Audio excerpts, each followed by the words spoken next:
નમસ્કાર મિત્રો, અમારા નવા વિડીયોમાં આપનું હાર્દિક સ્વાગત છે। આજે આપણે વાત કરીશું મુંબઈથી આવેલ રેખા સાથે બનેલ સત્ય ઘટના વિશે। રેખા આજે ઘણા વર્ષો પછી વતન આવી હતી। લગ્ન પછી મુંબઈ રહેતી હતી। પોતાનું એટલે કે બાપાનું ઘર ત્રણેય ભાઈઓએ બંધ કરી દીધું હતું। મા અને બાપાની ઉંમર થતાં વચલા ભાઈ ભાભી તેઓને પોતાના ઘરે પૂના લઈ ગયા હતા। મા બાપાના પાછા થયા પછી ભાઈઓએ વતનનું ઘર વેચી દીધું હતું। તેના સહિત બીજી બહેનોએ મિલકતમાંથી હક જતો કરીએ છીએ એ મતલબના દસ્તાવેજ પર મા બાપાના પાછા થયા પછી તરત જ સહી કરી આપી હતી। ભાઈઓના મોઢે સાંભળ્યું હતું કે લેનારે આટલા મોટા ઘરના ભાગ કરીને 10 મકાન બનાવીને વેચી દીધા હતા। પોતાના બાળકો નાના હતા ત્યારે તેમને ગામડે જવામાં રસ નહોતો। પોતાનું ગામ હવે ટુરિસ્ટ સ્પોટ બની ગયું હતું, તેથી દીકરાના દીકરા અને દીકરીને ત્યાં જવું હતું। પોતાની ઈચ્છા મુજબ જવા મળતું હોત તો પહેલાંની જેમ જ તે ટ્રેન અને બસ બદલીને જાત છેક ઘોઘલા સુધી, ત્યાંથી વહાણમાં બેસીને દીવ। હવે તો બસ સીધી દીવ જતી હતી, તેથી મોટા ભાગના લોકો તેમાં જ જતા હતા। પોતે પ્લેનમાં કુટુંબ સાથે જવાની હતી। પ્લેન ઉપડ્યું કે 1 કલાકમાં તો દીવ આવી ગયું। એરપોર્ટમાંથી બહાર નીકળતા જ 4 પૈડાવાળી ગાડી તૈયાર હતી। બાળકોએ ઓનલાઈન હોટેલનું બુકિંગ કરાવ્યું હતું, એટલે ગાડી તેડાવવામાં આવી હતી। ગાડી બંદરની સામે આવેલી હોટેલમાં ઊભી રહી ત્યાં સુધી તે ગાડીની બારીમાંથી ડાફોડિયા મારીને બહાર જોતી રહી। રિલેક્સ દાદી, તમને શાંતિથી તમારા ગામમાં ફેરવશું, ડાફોડિયા મારવાનું બંધ કરો, પૌત્ર નીરજે કહ્યું। આજની પેઢી વતનની લાગણીને શું સમજે? રેખાએ નિસાસો નાખ્યો। હોટેલ પહોંચીને સૌ ફ્રેશ થઈને રેસ્ટોરન્ટમાં જવા નીચે આવ્યા। સૌના આશ્ચર્ય વચ્ચે વેઇટિંગ રૂમમાં રેખાનો ભાણેજ સુકેશ બેઠો હતો। બધાની નામરજી છતાં સૌને ફેરવવાની જવાબદારી પોતે લઈ લીધી હતી। બંને બાળકો કોલેજમાં ભણતા હતા, સમજુ હતા, એટલે સુકેશ કાકાની વાત સ્વીકારી લીધી હતી। ત્યાંથી નાસ્તો કરીને ચાલતા જવાનું હતું। જો કે મુંબઈકર માટે ચાલવું એ નવી વાત નહોતી, પણ જ્યાં ફરવા ગયા હોય ત્યાં તો વાહનમાં જ ફરાય ને, એવી સૌની મેન્ટાલિટી હતી। સૌથી પહેલાં બંદરે જઈને ઘંટ દેખાડ્યો। ઘંટ જોવામાં નવું શું છે? એ તો ઘણી જગ્યાએ હોય, રેખાના દીકરા પાર્થે કહ્યું। આ જો, એમ કહીને સુકેશે પાર્થને એક તકતી તરફ આંગળી સીંધી। આ આપણા એટલે કે નાના નાના કુટુંબના પૂર્વજોએ ઘંટ બંધાવ્યા હતો। પાર્થ, તેની પત્ની અને તેના સંતાનો અચંબિત થઈ ગયા। પહેલાંના વખતમાં ઘરે ઘડિયાળ નહોતી। આ દોરડું જુઓ છો ને, એ હલાવીને દર કલાકે ઘંટ વગાડવામાં આવતો હતો। મુકેશે માહિતી આપીને સૌને સામે જોયું। આ ઘંટનો અવાજ ક્યાં સુધી સંભળાતો હશે? પાર્થની દીકરી સાક્ષીએ પૂછ્યું। અત્યારે તમે સાંભળો છો, જોવો છો એટલો ઘોંઘાટ ત્યારે નહોતો। હવે તો દીવ ગામની બહાર પણ ખૂબ વિકસી ગયું છે। તમે ગાડીમાં ગામની અંદર આવ્યા ત્યારે બહાર એક દિવાલ હતી। ગામ એ દિવાલની અંદર જ હતું, એટલે આખા ગામમાં ઘંટનો અવાજ સંભળાતો હતો। મુકેશે તે બધાને કહ્યું। ત્યાંથી આગળ વધીને તે થોડે દૂર સૌને લઈ ગયો। આ દિવાલ તમે જુઓ છો ને, દરિયો પૂરીને બનાવવામાં આવી છે।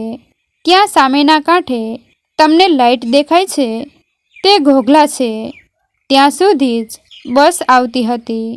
ત્યાંથી સામાન લઈને નાના નાના બાળકો યુવાન કે મોટી ઉંમરવાળા બધા જ હોડકામાં બેસીને દીવ આવતા હતા.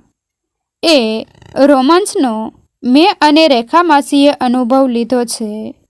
પાર્થ, તે પણ અનુભવ લીધો જ હશે, પણ તું ત્યારે નાનો હશે એટલે કંઈ યાદ નહીં હોય. એક ધબ્બો પાર્થને મારીને સુકેશે વાત પૂરી કરી. બસ, બંને મિત્રો બની ગયા. ત્યાંથી થોડે આગળ ચાલ્યા એટલે નવી બનેલી સરકારી ઓફિસ આવી. સુકેશે તેના વિશે થોડી ઘણી માહિતી આપી. ત્યાં સામે જ બેન્ચ હતી. તેના પર સૌ બેઠા અને પાણી પીધું. આ દરિયાની વચ્ચે શું છે? ત્યાં સુધી હોડકું જાય છે. તે ઇમારતની ફરતે ચક્કર મારીને ફરીથી બંદરે જાય છે. સાક્ષીએ પૂછ્યું, દીવાદાંડી? રેખાએ જવાબ આપ્યો. વાવ! નીરજ અને પાખી એક સાથે બોલી ઉઠ્યા. સૌ ઊભા થઈને આગળ ચાલ્યા. કિલ્લા સુધી પહોંચ્યા. આ કિલ્લો છે. આપણે કાલે ત્યાં જઈશું. અત્યારે થોડે આગળ જઈને પાછા ફરીશું, મુકેશે કહ્યું. ફરતા ફરતા તેણે પાર્થ સાથે ઘણી વાતો કરી.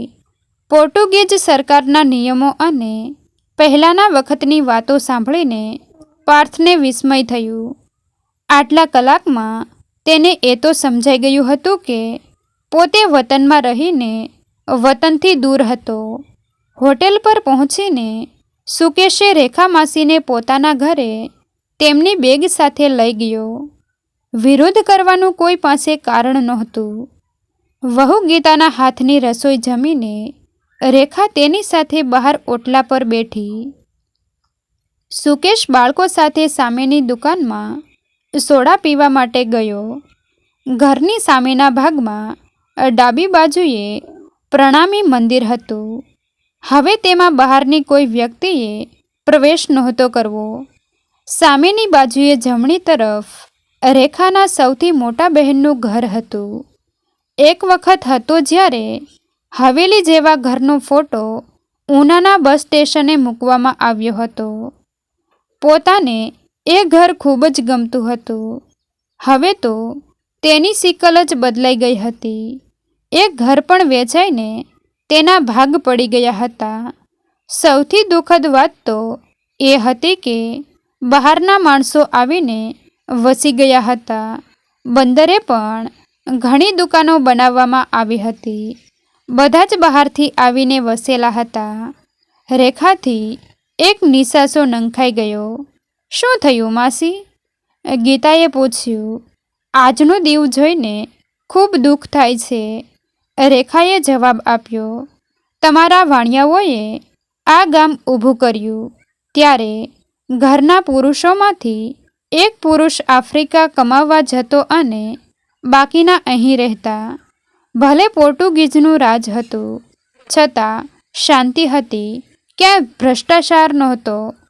હવે તો અમારા ખારવા સમાજના કેટલાય ઘરો પણ વિદેશમાં વસી ગયા છે, ગીતાએ વાતમાં સૂર પુરાવતા કહ્યું. તે ખારવણ હતી અને વાણિયા સાથે લગ્ન કર્યા હતા. તે સુકેશની બહેનની બેનપણી હતી. રસ્તો બંદર તરફથી ગામમાં પ્રવેશતો હતો. એક મોટી નિશાળ પાસેથી તે પસાર થઈને પ્રણામી મંદિરથી આગળ ગામમાં રસ્તો જતો હતો. એટલે જે ચોક બનતો હતો તેમાં રેખા અને બીજા બાળકો ત્યાં રમતા હતા.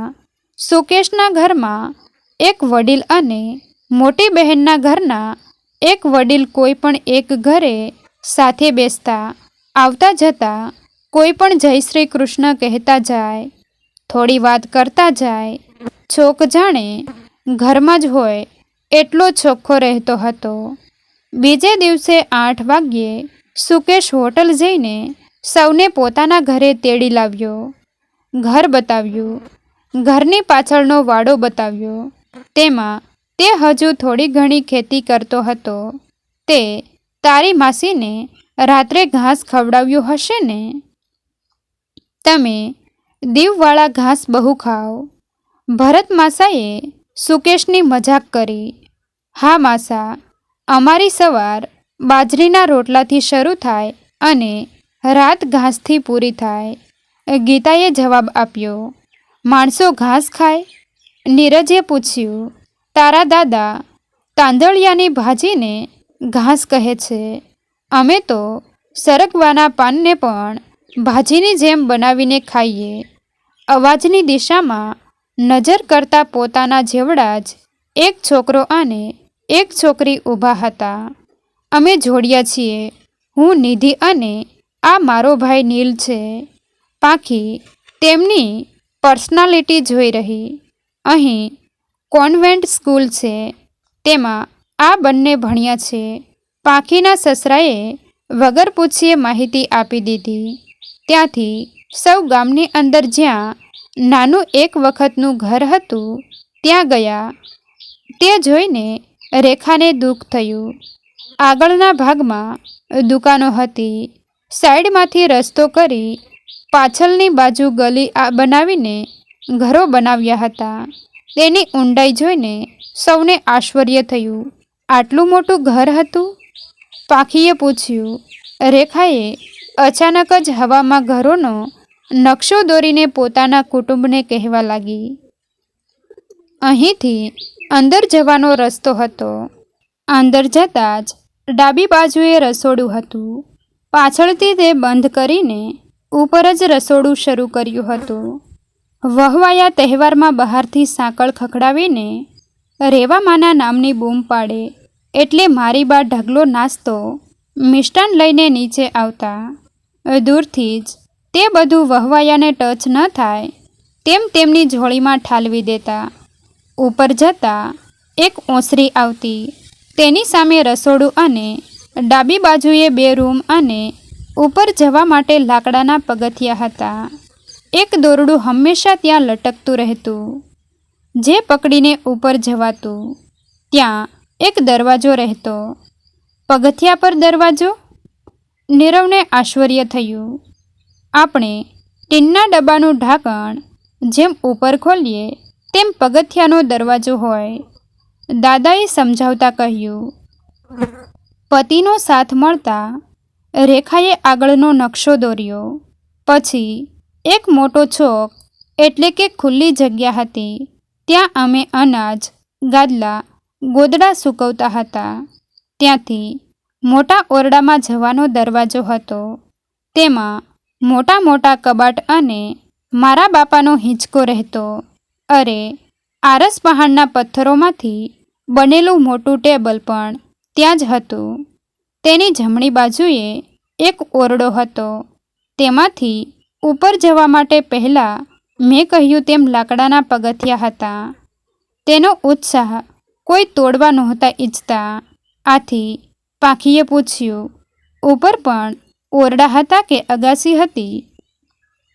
બાપાના ઓરડાની ઉપર અગાસી હતી, પણ આગળના ભાગમાંથી જ્યાંથી ઉપર જવાતું ત્યાં ઓરડા હતા. રેખાએ ઉત્સાહથી જવાબ આપ્યો. માસી, બાપાના ઓરડા પછી શું હતું તે પણ કહો ને. સુકેશે ઢીલ દીધી. ત્યાંથી બહાર નીકળતા જ જમણી બાજુએ હારબંધ નાની નાની ઓરડીઓ હતી. દરેક ઓરડીમાં અલગ અલગ રસોઈની સામગ્રી રહેતી. મોટી મોટી ચિનાઈ માટીની બરણીઓ, માટીની કોઠીઓ રહેતી. અથાણાં, અનાજ કેટલું તે ઓરડામાં ભરતા. તને ખબર છે પાંખી, ઉનાળામાં તો કેરીઓથી એ ઓરડીઓ ભરાઈ જતી. મને ક્યાંથી ખબર હોય મમ્મી? પણ આટલું બધું તમારામાં એકલા બનાવતા? પાંખીએ પૂછ્યું. સૌ હસી પડ્યા. શરૂઆતમાં નાના અને તેના ભાઈઓનું કુટુંબ સાથે રહેતા હતા. પછી ભાગ પડતા તેઓ બીજા ઘરમાં રહેવા ગયા. નાનાને 8 દીકરા દીકરી હતા. તમારા સાસુ સૌથી નાના છે.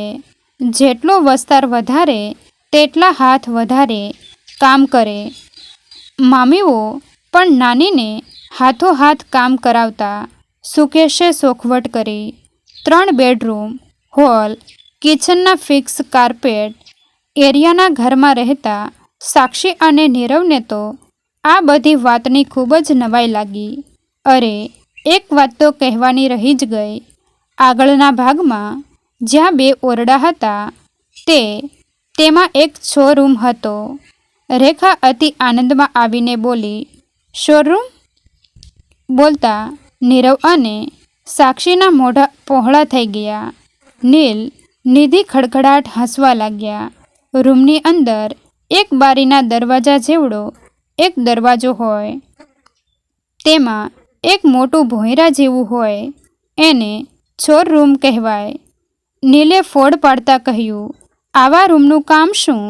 સાક્ષીએ પૂછ્યું. અમારા નાની તેમાં પિત્તળના મોટા મોટા વાસણો રાખતા, જેથી બહોળું કુટુંબ જમવાનું હોય ત્યારે ચૂલા પર મોટા વાસણમાં રાંધી શકાય. નીલે જવાબ આપ્યો. આજની પેઢીને આ બધી વાતોની ખબર છે, જ્યારે મેં તો મહાનગરમાં રહીને મારી નાદાનીથી આ બધો લહાવો ખોયો છે. નીરજે એક નિસાસો નાખ્યો. તેના પપ્પાએ તેના ખંભે હાથ મૂક્યો. તે ફિક્કું હસ્યો. સામેના ઘરમાં ગેસ્ટ હાઉસ બની ગયું હતું. તેની બાજુમાં એક મંદિર હતું, ત્યાં જવાનું હતું. હવે તો મનમાં સૌએ નક્કી જ કરી લીધું હતું કે રેખા એટલે કે મમ્મી, સાસુ કે દાદીની અને તેમના ભાણેજની આંખે ફક્ત દીવ ગામને માણેલું છે. પર્યટન સ્થળને જોવું નથી. નાનકડી ઝાંપલી ખોલીને અંદર ગયા. હવે તો પાક્કું બાંધકામ હતું.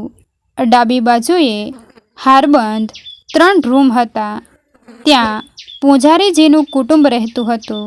ત્યાંથી આગળ નીચે જવાનો રસ્તો હતો, પણ સુકેશે બધાને ત્યાં જ અટકાવીને માહિતી આપી, આ અમારા કુટુંબનું શિવ મંદિર છે. અમે સૌ પંથી વૈષ્ણવ છીએ. પૂજારીજીનું કુટુંબ પેઢીઓથી આ મંદિરની સેવા કરે છે.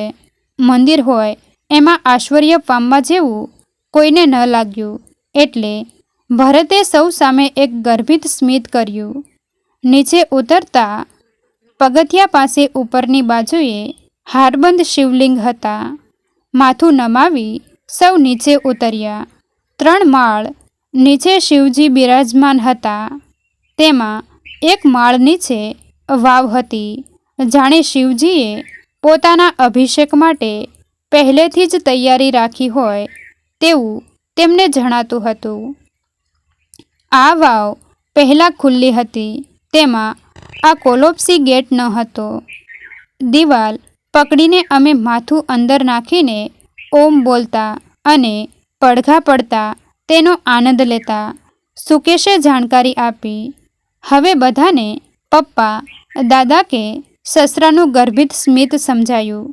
અમે જાતે ફરત તો ફક્ત નાગવા બીચ, કિલ્લો કે ગંગેશ્વર દર્શન કરીને પાછા ફરી જાત. દાદી, આ ફક્ત તમારું જ નહીં, અમારું પણ વતન છે. પૌત્ર પૌત્રીની વાત સાંભળીને રેખાએ બંનેને ગળે લગાવ્યા. દર્શન કરી પ્રસાદ લઈ સુકેશે સૌની સામે પ્રસ્તાવ મૂક્યો, જેને સૌએ વધાવી લીધો. કિલ્લો જોવાનું કાલ પર રાખીને તેઓ ગામની અંદર ફર્યા. હવેલીમાં શ્રીજી બાવાના દર્શન કર્યા. બીજા સગા સંબંધીઓના બંધ પડેલા ઘર બહારથી જોયા. એ વખતમાં પોતાના નાના ચાલતાએ શાળા જોઈને નીરજની આંખમાં અશ્રુપડ જામી ગયા. અત્યારે એ ખંડેર હાલતમાં હતી. એમ કરતાં કરતાં તેઓ વાડી વિસ્તારમાં આવ્યા. અહીં તો પાક્કા મકાનો છે. તું આને વાડી વિસ્તાર કેમ કહે છે? પાર્થે સુકેશને પૂછ્યું. આપણા નાનાની અને બીજા લોકોની અહીં વાડી હતી. આપણી વાડીનું નામ સાપાની વાડી હતું, સુકેશે માહિતી આપી. હા, રજામાં અમે વાડીએ જતા. નાળિયેરની લાલચે જતા અને કેટલું શાક કે બીજું અનાજ ઉગ્યું હોય તેને સાફ કરવામાં મદદ કરતા. વાડીએ જઈએ ત્યારે ઘરે મળતા હોય તેનાથી વધારે નાળિયેર અમને પીવા મળતા. રેખાએ ભાવુક થઈને પોતાની યાદોને યાદ કરી. જો આ સામે દેખાય તે વાડી મગન બાપાની એટલે કે નાનાના ભાઈની છે. તેમાં જે ઘર દેખાય છે તેની એક રૂમમાં મગન બાપાના કુટુંબનો થોડો સામાન છે, પણ ઘર સહિતની જમીન વાડી સંભાળતા માણસે પચાવી પાડી છે. કાયદો કંઈ ન કરી શકે? પાખીએ પૂછ્યું. સુકેશે મ્લાન સ્મિત આપ્યું. અમે જમીનદારના વસંજો છીએ. આજુબાજુના ગામડામાં નાના અને તેના ભાઈઓની જમીન હતી, પણ ખેડે તેની જમીનનો કાયદો આવ્યો. બધું જ ભાગ્યાઓને દેવાઈ ગયું. તેમાં આટલો કટકો શું વિષમતા? સૌના મોઢા પરથી લોહી ઉડી ગયું. ત્યાંથી સૌ બગીચામાં ગયા, ફોટા પાડ્યા. આ જમીન પણ મગન બાપાની હતી. સરકારને જોઈતી હતી એટલે આપી દીધી. જોકે સરકારે ભાવ પ્રમાણે રૂપિયા પણ આપ્યા હતા. એક પછી એક આંચકાઓ સુકેશ આપતો જતો હતો. ચર્ચ અને સ્કૂલ જોઈને સૌ બહારની તરફ આવ્યા. ત્યાંથી ઘોંઘવતો સમુદ્ર જોઈને થોડી શાતા વળી. ચાલતા ચાલતા સૌ હોટેલ આવ્યા. જમીને આડે પડખે થયા. સાંજે ફક્ત ગંગેશ્વર મહાદેવ દર્શન કરવા ગયા. અમે અહીં સુધી ચાલીને આવતા ત્યારે રિક્ષા નહોતી. આટલું જે પાકું બાંધકામ કર્યું છે તે પણ નહોતું. રેખાએ કહ્યું. વાત સાંભળીને હવે કોઈને કોઈ આંચકા લાગે તેમ નહોતા, પરંતુ એ વખતના માણસો કેવી જિંદગી જીવતા હશે તેનો વિચાર કરતા હતા. અહીં પહેલાં લાઇટ નહોતી. ગેસની એજન્સી સૌથી પહેલાં કાંતિલાલ શેઠે લીધી હતી. ઓઇલ મિલ પણ તેમણે જ શરૂ કરી હતી. શેઠ? નીરજે પૂછ્યું. જમાઈને પહેલાં અહીં શેઠ કહેતા. કાંતિલાલ શેઠ એટલે તમારા સૌથી મોટા માસા, નીલે ચોખવટ કરી. ઓહ, લાઇટ વગરની, ટેકનોલોજી વગરની દુનિયામાં તે સમયના માણસો કેવી રીતે જીવતા હશે? સાક્ષીએ આશ્ચર્ય જતાવ્યું. અમે વહેલા જમી લેતા. 7 પહેલાં તો રસોડું આટોપાઈ જતું.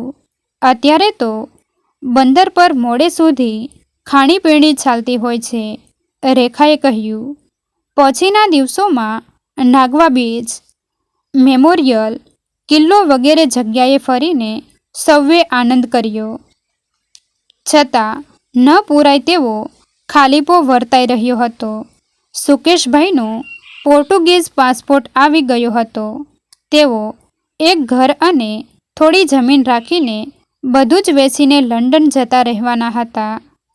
કોઈને ખબર ન પડે તેમ રેખાએ વતનની ધૂળ રૂમાલમાં બાંધીને પોતાના પર્સમાં રાખી લીધી હતી. પરિવર્તન એ સંસારનો નિયમ છે, તેને માન આપવું જ રહ્યું. થોડી ખુશી, થોડા ગમ સાથે સૌ મુંબઈ જવા પ્લેનમાં બેઠા. મિત્રો, તમને જો આ વિડીયો પસંદ આવ્યો હોય તો વિડીયોને લાઈક અને તમારા અન્ય સગા સંબંધી મિત્રો સાથે એ વિડીયોને શેર કરવાનું ભૂલતા નહીં. અને આવા જ નવા જીવન ઉપયોગી, જીવનમાં કંઈક નવું કરવાની પ્રેરણા મળે તેવા વિડીયો જોવા માટે અમારી ચેનલ સાથે બન્યા રહો. થેન્ક યુ મિત્રો. મળીએ છીએ એક નવા વિડીયો સાથે. આભાર.